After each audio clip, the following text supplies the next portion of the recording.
오늘은 휴먼카인드라는 책을 읽고 이 책에 대해서 느낀 점이라든가 생각해볼 만한 점에 대해서 이야기를 해보도록 하겠습니다. 먼저 휴먼카인드라는 책은 굉장히 재밌게 읽었던 책이고, 음, 내가 지금까지 읽었던 책 중에서는 가장 흥미있게 읽었었던 책인 것 같아. 일단 저자가 저널리스트인데 이 책의 어투라 해야 되나? 책에 쓰여진 어떤 그러한 어, 그런 문구들이 굉장히 즐겁고 재미있게 그냥 완전 책을 놓기 싫을 정도로 굉장히 즐겁게 쓰여져 있어가지고 정말 책을 진짜 시간 가는 줄 모르고 재밌게 한 장씩 읽어 나갈 수 있어서 굉장히 좋았고, 그리고 이 앞표지에 적혀 있는 것처럼 서로 인간 본성에 관한 새로운 관점을 제시해주는 그런 책이었던 것 같아. 그러니까 우리가 지금까지 봐왔던 내용들로는 결국에는 뭐 인간이 사회적인 종이다라는 얘기도 나왔지만, 인간이 한편으로는 뭐 사피엔스에서 주로 나왔던 것처럼 뭐 마키아벨리적으로 행동하는 동물이다. 뭐 그리고 침팬지 폴리틱스에서 나왔던 것처럼 뭐 이러한 인간의 정치적인 행위라던가 이런 계산적인 행위가 이제 계산적이고 이제 주의를 추구하는 행위가 이제 침팬지로부터 이어진 걸 수도 있다. 그러니까 이러한 주장도 하는 것처럼 이제 인간 본성이 일단은 기본적으로 선하다고는 볼 수 없는, 일단 악하고 이기적이라고 이제 가정이 되어 있지. 이제 그러한 그렇게 우리가 그런 가정을 가지고 이어져 오는 책들을 많이 읽어왔는데 그거에 대해서 굉장히 반하는, 일단 인상을 준다는 점이 일단 기본적으로 이 책의 흥미거리이고, 그 다음에 거기에서 더 나아가서 인간이 또 이제 선과 악 말고도 가지고 있는 여러 가지 본성들 그리고 현상들 이런 것까지 되게 재미있게 사례들을 들어가지고 살펴준 게 나는 너무 이 책을 놓기 싫게 만드는 그러한 재미였고, 한편으로는 또 이제 우리가 어, 인간에 대한 오해에서 읽었던 것과 느낀 것과 비슷한데, 이제 과학자로서 우리가 가져야 할 태도들을 이제 여러 가지 사회과학 실험을 되짚어 보면서 보여줬기 때문에 이제 우리가 과학자로서 가져야 할 책임에 대해서 다시 한번 재고해 볼 수 있는 그러한 시간이었던 것 같아. 그래서 나는 이 책을 내가 지금까지 읽었던 강독 책 중에서 가장 즐겁게 읽었고, 아직도 이 책의 몇 가지 말들이 기억에 남는 것 같아. 그러면 이제 본격적으로 시작을 해볼 건데, 먼저 인간의 본성에 대해서 이야기를 나눠볼 거야. 인간의 본성을 되게 지금까지 여러 책들을 읽으면서 많이 나왔던 것 같아. 뭐 인간은 사피엔스에서는 뭐 가상의 실제를 만들어낸다. 심페지 폴리틱스에서는 뭐 인간만 아니지만 뭐 정치적인 행위를 한다. 그다음에 뭐 호모 사피엔스 그 성공의 비밀에서는 인간은 이제 문화를 통해서 유전자와 공진하는 동물이고, 이 때문에 이제 인간은 사회적인 동물이다. 이거는 이제 프렌즈에서도 나왔던 얘기이고, 음, 또 뭐가 있을까? 아, 소크라테스 익스프레스는 또 이제 인간은 내가 말하는 거에 따르면 이제 인간은 뭐 질문하는 동물이다 이렇게 말하기도 했었고, 그다음에 개성의 탄생에서는 뭐 인간은 역시나 마찬가지로 유전적인 것도 탁월하지만 주변에서 굉장히 영향을 많이 받는, 이게 부단 환경뿐만 아니라 이런 관계 형성 과정에서의 교육과 학습 과정에서 굉장히 많이 영향을 받는 그러한 동물이다라는 것도 알 수 있었고, 음, 있지. 또 연애 책에서는 이제 인간은 과시를 하는 그러한 동물이다라는 것도 나와 있었고, 되게 똑똑한 동물이기도 하고, 한편으로는 이제 인간의 본성을 이제 도덕적인 관점에서 이제 바라보게 되게 됐는데, 인간의 본성이 이제 악하다고 보기도 어렵고 선하다고 보기도 어려운 것 같아. 이 책에 따르면은 물론 이제 인간은 선해지려고 노력을 한다고 이 책에서 말하고 있어. 그러니까 인간은 어떠한 그것이 어떠한 경로를 가든 결국에는 이제 선을 방향성으로 두고 있는 그러한 한 나침반을 가지고 있고, 따라서 이제 인간은 선을 향해서 행동하고 이제 선으로 선을 위해서 행동하고 그다음에 또 이제 음, 도움을 외면하는 것이 아니라 이제 적극적으로 나서서 도와주려고 하는 그러한 본성을 가지고 있다고 이제 이 책에서 여러 가지 실험을 통해서 나와 있지. 그러면 이제 인간은 무조건 선하다고 볼 수 있냐라고 한다면은 음,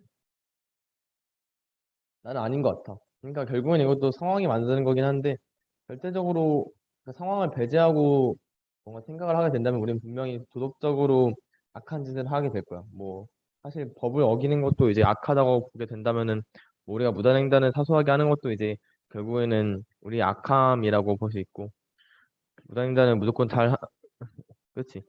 이러한 한 번의 어김을 우리가 악하다고 음, 치부할 수도 있지. 그리고 또 이제 종교 영역까지 가게 된다면 뭐 우리는 원죄가 있다. 그래서 악하다 이렇게 할 수도 있고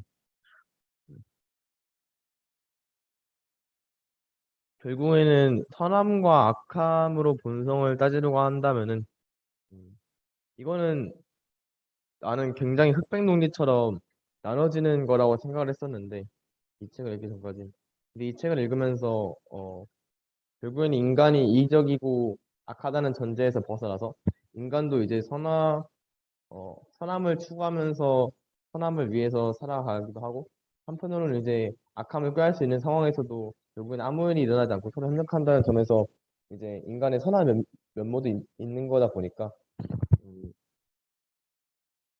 결국에는 이것이 이제 흑백 논리로서 어, 항상 나눠지는 게 아니라 이제 어떠한 스펙트럼 안에서 나눠지는 것 같고 그리고 음, 결국에는 이 신념 자신의 신념이 만들어가는 과정에 따라서 달릴 것 같아.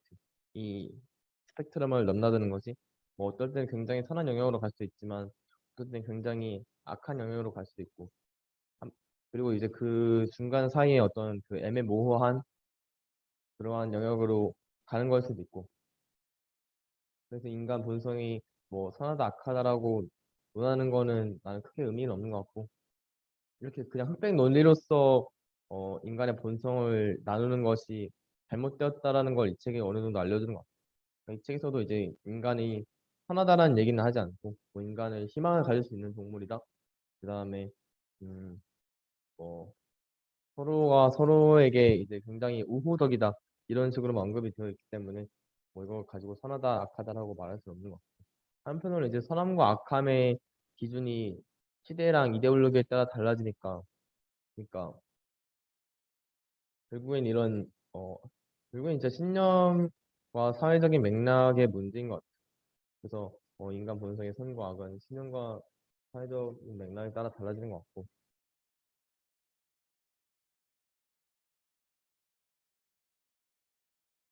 이걸 본성이라고 봐야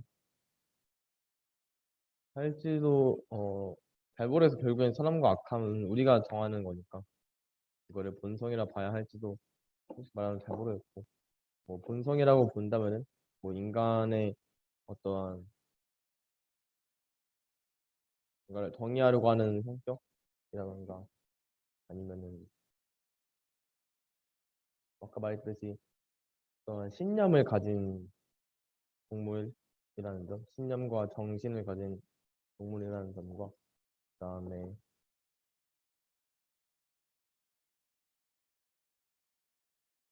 상호 우호적인 동물이다. 그래서 호모사피엔스 성공의 비밀에서 나왔던 것처럼 굉장히 문화적이고 서로에게 배우려고 하고 그러한 동물이다. 라는 점이 이제 인간의 본성이라고 이 책을 통한 인간의 본성이라고 불러내릴 수 있을 것 같아요. 그렇다면은 근데 왜 우리는 이제 항상 뉴스 기사라던가 아니면은 이 책에서 나왔던 교도소 실험, 그다음에 밀그램의 정신분석 실험, 그다음에 방관자 효과 우리는 이제 이런 것들을 통해서 이제 악함을 우리는 보이려고 한단 말이야. 그렇다면 이제 우리는 왜 악함을 보이려고 하는가? 왜 우리는 우리가 스스로 악하다고 생각하는가에 대해서 이제 생각을 해보려고 해. 나는 일단 이것의 기인이 결국에는 그 뒷담화 이런 것 같은 이런 우리의 사회 안에서의 어, 자율적인 규제에 의해서 자율적인 아니고 어떤 자연적인 규제에 의해서 생겨난 거라고 봐. 결국에는 이제 사회에 해가 되는 행동들은 당연히 생존을 위해서 배척해야 되고 이제 이러한 것이 이제 문화가 유전자 공전을 통해서 결국에는 우리가 그러한 행동을 더 잘 찾아내는 그리고 더 그런 행동들을 잘 어, 얘기 나누는 그러한 식으로 진화했을 것이고 그 다음에 그것을 방지하고자 하는 규제도 마련이 됐을 것이고 문화적으로 마련이 됐을 것이고 따라서 결국엔 우리의 생존을 위해서 우리가 상대방의 또는 자신의 악한 면모를 좀 더 경계하려는 태도를 갖추게 되었고 사회적으로 악하다고 받아들여지는 행동을 그렇기 때문에 이제 우리는 이제 악함을 더욱더 강조하고자 되는 것이 아닌가. 이걸 선전함으로써 이제 사람들에게 경고하고자 하는 것이. 물론 이제 이것이 부정 편향과 가용성 편향을 만들어내 가지고 우리에게 또다시 양성 피드백으로 다가온 거지. 이러한 결국엔 악함을 드러내고자 하는 행위가 양성 피드백적으로 다가와서 결국에는 어, 악함을 경계하고자 하는 태도가 악함만을 이제 찾고 생각하게 되는 그러한 태도로 바뀌게 된 거지. 그래서 나는 악함을 보이려고 했던 것 같고.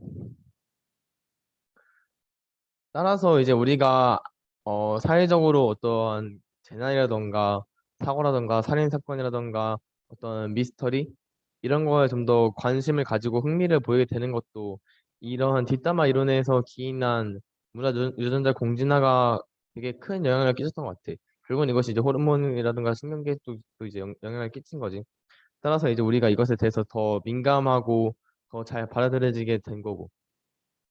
결국은 이제 우리의 어떤 일련의 결국엔 문화 유전자 공진화가 양성 피드백 과정이니까 이런 일련의 양성 피드백 과정을 따라서 이제 이러한 악함을 우리가 굳이 구태여 찾아내서 보이려고 하는 그러한 것에 그런 행동에 나는 기인했다고 생각해.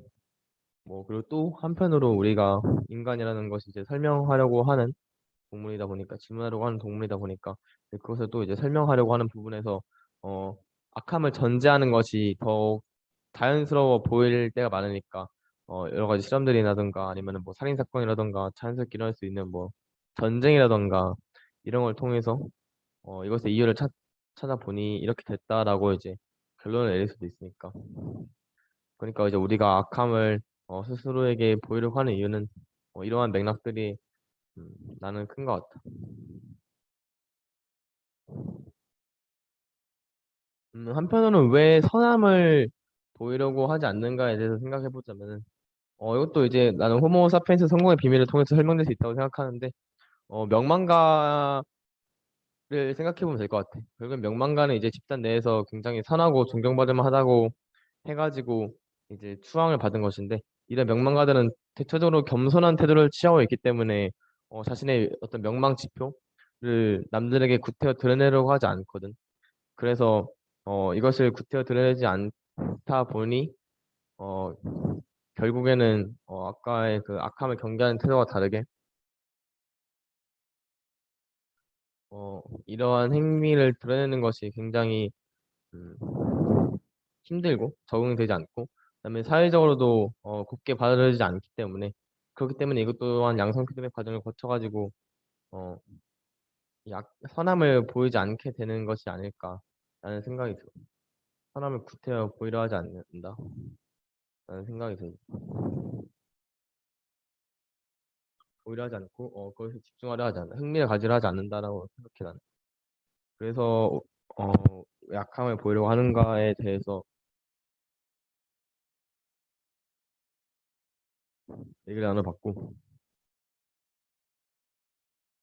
그래서 인간은 선한가라는 질문에 대해서 아까 답변했던 것처럼 답을 하자면은 결국은 인간은 선하다고 보기가 어렵지.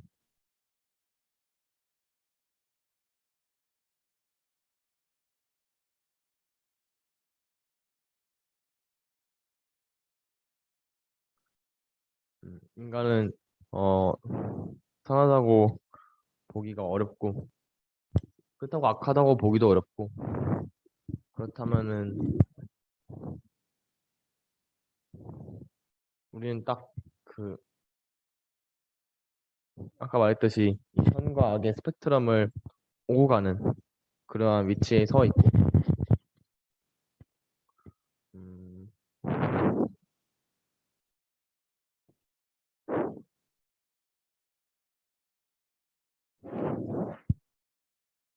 이러한 이분법적인 사고는 왜 나왔을까?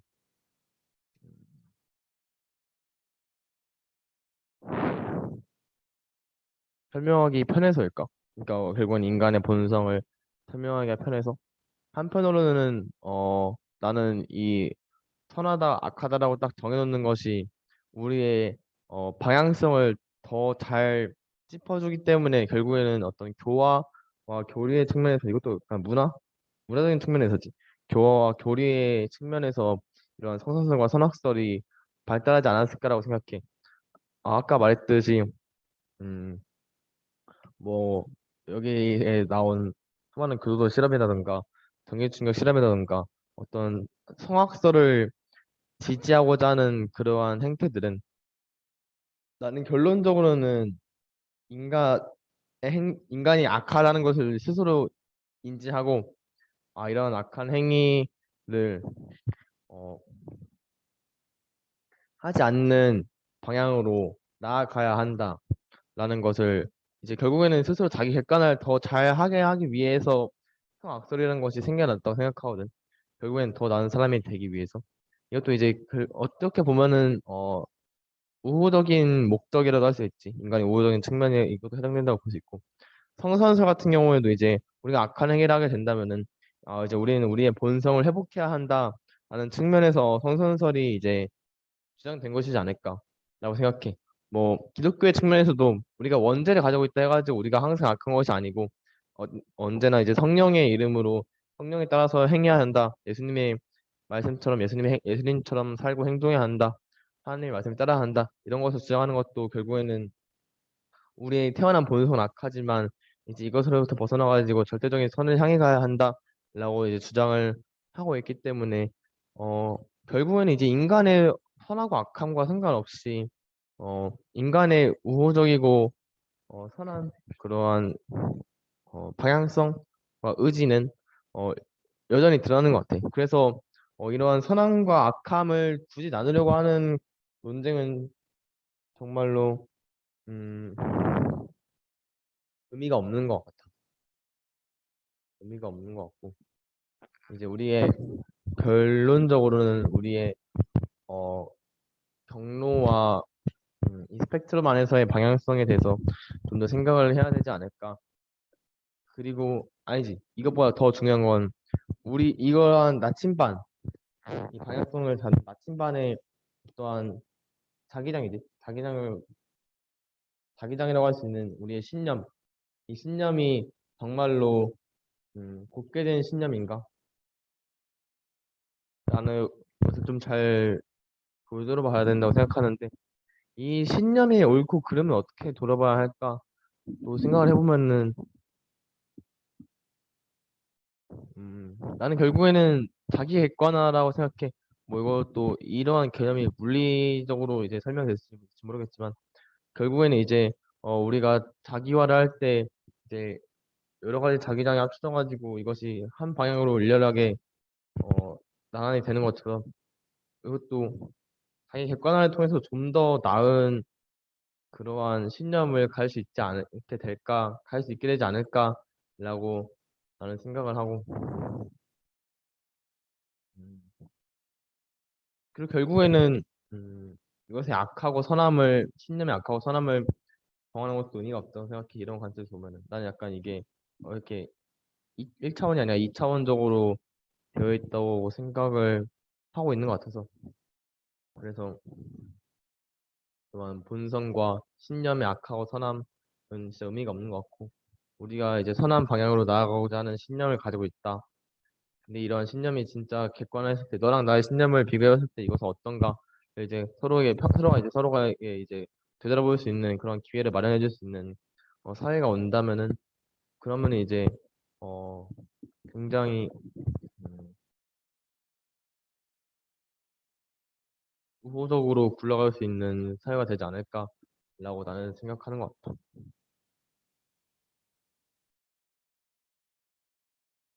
다음에는 이제 메타 연구라는 것인데 이 메타 연구가 무엇이냐 하냐면은 음, 기존에 있던 연구들을 다시 한번 싹 되돌아보는 연구인데 여기서는 이제 방관절과에 대한 메타 연구가 나왔고 그다음에 이 저자가 한 건지 모르겠는데 이 밀그램의 동기 충격 실험이라든가 교도 실험에 대해서도 이제 메타 연구가 나왔지.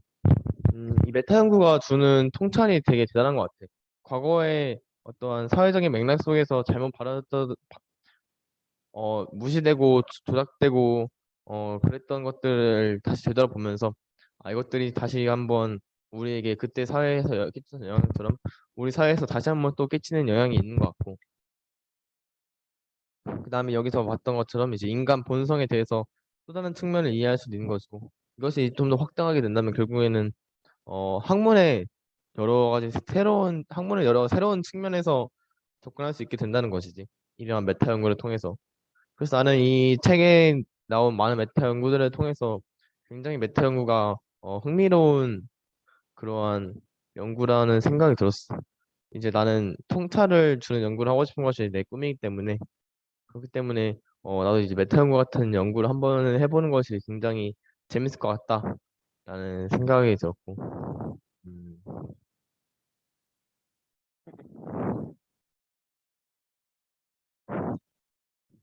또 궁금한 거는 이러한 메타 연구는 따로 전문적으로 하는 뭐 학과라는 게 이런 것이 있는 건지 아니면은 그냥 어, 특정한 일정 기간 동안 어떤 학과나 학회에서 진행하는 것인지 이것도 굉장히 궁금했고 나도 한 번쯤은 메타 연구라는 것을 해보고 싶다라는 생각이 들었어. 뭐 물론 이러한 메타 연구가 음, 항상 엄청난 자산이 필요한 건 또 아닌 것 같고 우리가 또는 이제 엄청나게 대단한 대상들을 다뤄야 할 필요는 없는 것 같고 우리가 우리 자신에 대해서 메타 연구 이건 메타 인지지 왜냐면 우리가 옛날에 해봤던 뭐 생각이라던가 연구라던가 이런 걸 되돌아보면서 메타 연구를 하는 것도 나는 굉장히 그때 당시에는 몰랐던 모습들을 보게 함으로써 이것도 이제 객관에 좀 더 다가갈 수 있는 측면이 되지 않을까라는 생각이 들어. 그래서 이런 메타 연구가 굉장히 흥미롭다는 거를 알게 되었고 나도 한 번쯤은 꼭 해보고 싶다라는 생각이 들었어. 그다음에 이제 뉴스와 매체가 나아가야 할 방향인데, 음, 결국에는 이제 우리가 우리 스스로 악하다고 믿는 이유도 이제 뉴스가 매체가 주는 부정 편향과 가능성 편향이 굉장히 큰 영향을 끼친단 말이야. 이 뉴스와 매체는 항상 이제 부정적인 일들만 다루지. 뭐 연예인 스캔들이라든지, 아니면 부정부패라든지, 어, 교통사고라든지, 화재라든지, 자연재해라든지 이런 것들을 다루는데 정작 우리는 선함을 주로 다루는 뉴스는 보지 못한 것 같아. 뭐 선행 사례가 나온다 하더라도 이제 음, 주로 이제 짧게밖에 안 나오고 사람들도 이제 선행 사례를 보고 굉장히 부정적으로 생각하지. 뭐 예를 들어 정치인이 기부를 한다, 뭐 의료봉사를 한다 해도 뭐 저것에는 이제 분명 목적성이 있을 거야라고 이제 주장하는 사람들도 꽤 있고. 그래서 우리가 우리 스스로에 대해서 뭔가 목적성 있는 동물이다라고 생각하게 되는 것 같고. 그래서 뉴스와 매체가 나아갈 방향에 대해서는 음, 나는 뭐 악함만 보여주는 것도 안 되고 선함만 보여주는 것도 안 되고 어, 결국에는 이것도 수업 시간에 나온 내용인데 객관화해서 보여주는 게 가장 좋은 것 같아. 그러니까 통계자를 통해서 이제 이러한 일들이 있었는데 이러한 일은 이제 전체 중에서 몇 퍼센트밖에 차지를 안 한다라는 것을 보여줌으로써 이제 뉴스가 어, 좀 더 사람들에게 편향적인 정보보다는 이제 좀 더 객관화된 정보를 제공할 수 있지 않을까라고 생각이 들어.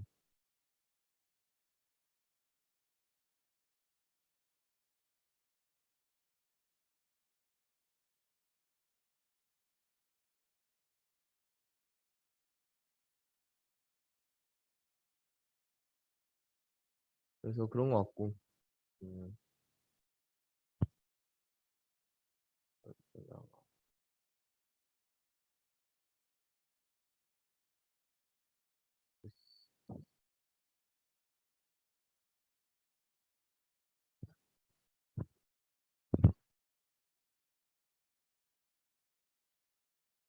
우리가 아무런 일도 안 겪고 어떠한 사건 사고도 안 겪고 살아나갈 수 있다는 어떤 그런 희망을 뉴스가 또 전달해줬으면 좋겠다라는 나는 그런 생각도 들어. 우리 이제 지금 사회에서는 진짜로 음, 연대와 희망보다는 우리는 단절의 시대를 살았었잖아. 단절의 시대를 살았었고 이제 누구도 못 믿는 그런 시대를 살았었으니까 뉴스가 이제 어 어떻게 보면은 이게 뉴스로서의 기능인지는 모르겠는데 희망적인 사인을 줄 수 있는 그런 메시지도 이제 한번 뉴스가 주면 좋겠다는 생각이 들어. 물론 무조건적인 희망이 아니라 또한 자료에 근거한 희망 아니 어떤 이것도 또 다른 사건이지 뉴스 같은 그런 사건에 의한 희망이라든지 이런 거를 전달할 수 있는 것도 이제 뉴스가 할 수 있으면 좋겠어가지고 결국에는 이제 편향되지 않게 정보를 제공하고 한편으로는 이제 인간에게 이제 희망 한 인간이 이제 서로 우정을 얻을 수 있다라는 그런 희망을 줄 수 있는 방향으로 음, 나는 나아갔으면 좋겠다라는 생각이 들어. 그렇지. 그리고 이제 통계적인 자료를 제공한다는 점에 있어서는 나는 이것이 뭐 선함과 악함의 측면뿐만 아니라 인간 본성의 측면뿐만 아니라 우리가 이제 뉴스로부터 굉장히 좋은 정보를 얻기 위해서 나는 굉장히 필요한 것 같아. 나는 코로나 때를 살면서 많이 느꼈는데, 음, 그냥 확진자 수만 보여주는 건 난 굉장히 의미가 없다고 생각을 하거든. 그것이 뭐 비율이라든지 전체 감염자 중에 얼마가 걸렸다든지 뭐 증가는 얼마지 감소는 얼마지 이러한 아니 어떤 변화의 추세를 보여주는 것이 굉장히 뉴스 시청자들에게 더 의미 있게 물론 시청자들에게 어려우게 다가올 수도 있지만 더 의미 있게 다가올 수 있는 정보라는 생각이 들어가지고 나는 뉴스에 내보내는 사건 사고들에 대해서 어떤 우리의 어떠한 부분만 우리 지구의 어떠한 부분을 차지하고 있다. 라는 그러한 통계 자료가 함께 제공되어야 하는 것이 사용 뉴스 시청자들에게 있어서 시청자들을 위한 일이라고 생각해. 시청자들이 더 좋은, 더 질적인 정보를 얻기 위한 방법이기 때문에 나는 이것이 굉장히 필요하다라는 생각이 들어. 그다음에 이제 마지막인데, 과학과 인간 본성이야. 음, 이건 이제 인간에 대한 오해랑도 굉장히 비슷한 맥락상일 것 같은데, 인간 본성을 설명하는 데 있어서 과학이 굉장히 중요한 역할을 하는 것 같아. 뭐 이게 뇌뿐만 아니라 어떤 실험적인 측면에 있어서도 과학이 중요한 것 같고, 한편으로 이제 과학자가 가져야 할 태도도 마찬가지인 것 같아. 인간 본성에 대해서. 인간의 본성에 대해서 굉장히 객관적인 태도를 취하는 것이 그리고 실험에 근거한 데이터 그리고 이제 이 실험에 근거할 때도 이 실험을 진행할 때도 이제 좀 더 객관화한 방향으로 나올 수 있도록 이제 준비를 하는 것이 이제 과학과 인간 본성의 관계라고 생각을 하고 음, 결국에는 이러한 인간 본성을 설명하는 데 있어서 과학이 굉장히 큰 힘을 발휘하는 것도 이제는 이제 과학이 거의 종교처럼 받아들여지고 있기 때문이지.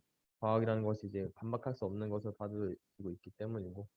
따라서 이제 인간 본성이 과학으로 설명이 되었을 때 이것이 가져오는 파급력은 정말 정말 엄청나기 때문에 이것이 이제 굉장히 많은 주목을 받기도 하고 언론이 이제 이것을 굉장히 잘 실어내기도 하고 그렇기 때문에 이제 인간 본성을 탐구하는 데 있어서 과학이라는 것이 가지는 가치가 굉장히 중요하다라는 점. 이것은 이제 지난번 지난번 어 그냥 인간에 대한 오해인가 거기서도 이제 굉장히 다뤘던 것이고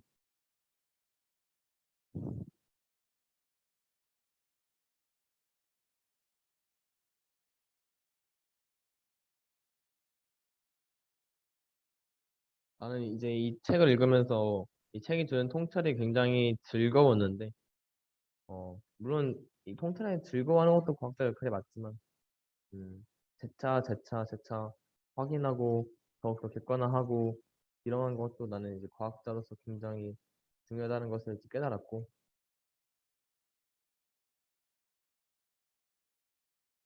이제 어, 내가 과학자가 되었을 때도 이 객관화라는 무기를 언제나 항상 함께 쥐고 있어야 한다. 그리고 과학에 얼마나 큰 역할을 영향을 끼칠 수 있다라는 걸 이제 지니고 있어야 한다라는 것을 다시 한번 인간에 대한 오해 이후로 또 한 번 느낄 수 있었던 것 같아. 그래서 휴먼카인드라는 책을 굉장히 재밌게 잘 읽었고, 음,